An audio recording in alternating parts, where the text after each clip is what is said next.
তিন শ্রেণীর মানুষ আল্লাহ রাব্বুল আলামিনের মেহমান।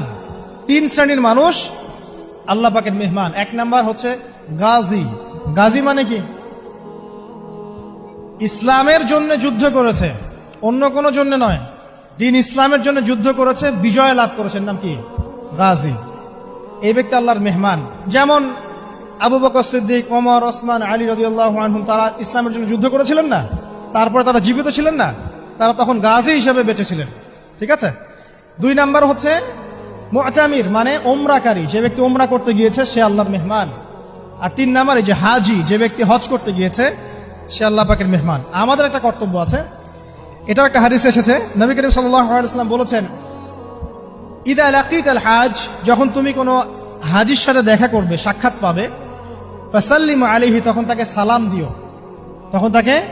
সালাম দিও, এবং তার সাথে মুসাফাহ করবে। তার সাথে কি করবে?